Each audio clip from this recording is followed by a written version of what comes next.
राहुल गांधी का राजनीतिक सफर उम्मीदों से शुरू हुआ था, लेकिन लगातार चुनावी पराजयों ने उस उम्मीद को प्रश्नों में बदल दिया। ममता बनर्जी और एमके स्टालिन जैसे नेता अपने अपने राज्यों में मजबूत जनाधार रखते हैं और वे राष्ट्रीय नेतृत्व के प्रश्न पर स्वाभाविक रूप से अपनी दावेदारी देखते हैं। ऐसे में यदि राहुल गांधी यूनिवर्सली एक्सेप्टेड चेहरा नहीं बन पा रहे तो गठबंधन की एकजुटता स्वतः कमजोर होती दिखती है। राष्ट्रीय स्तर पर संगठन को पुनर्जीवित करने की उनकी कोशिशें अक्सर सिंबॉलिक दिखी।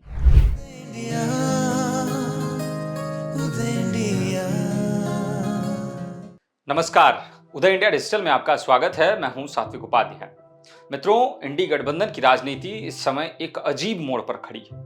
जिस चेहरे को केंद्र में रखकर विपक्ष ने एक साझा नैरेटिव गढ़ने की कोशिश की, वही चेहरा अब सवालों के घेरे में। हाल ही में तृणमूल कांग्रेस की ओर से राहुल हटाओ, इंडी बचाओ जैसे आवाजें उठाना और फिर शिवसेना यानी कि उद्धव बाल साहेब ठाकरे के मुख्य पत्र सामना में नेतृत्व पर प्रश्न चिन्ह लगना इस बात का संकेत है कि असंतोष अब निजी बातचीत तक सीमित नहीं रहा।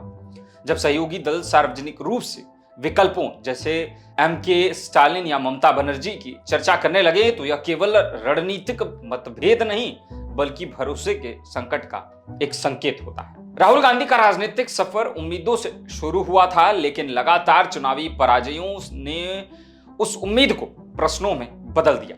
राष्ट्रीय स्तर पर संगठन को पुनर्जीवित करने की उनकी कोशिशें अक्सर सिंबॉलिक दिखी। ठोस रणनीति कदम जो है वो कम नजर आई।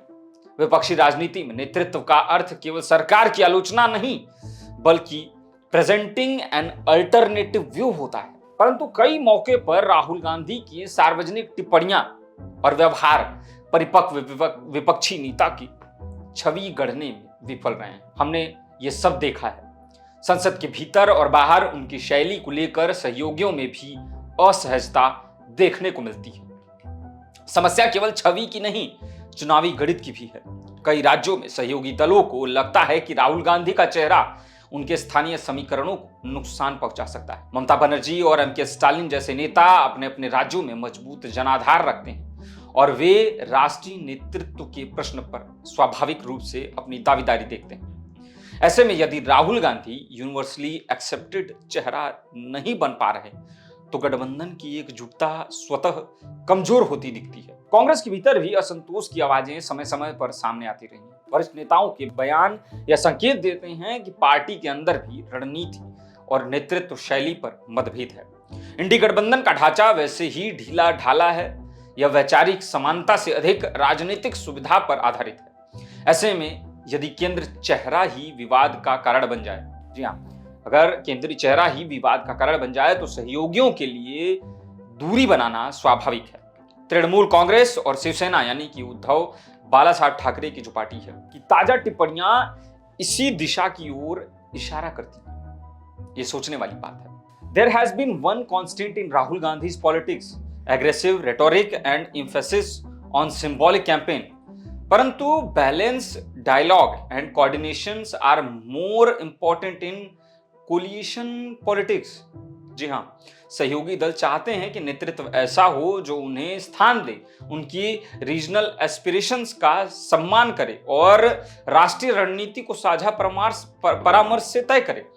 यदि यह भावना बने कि निर्णय एक तरफा है या नेतृत्व चुनावी सफलता नहीं दिला पा रहा तो असंतोष बढ़ना तय है।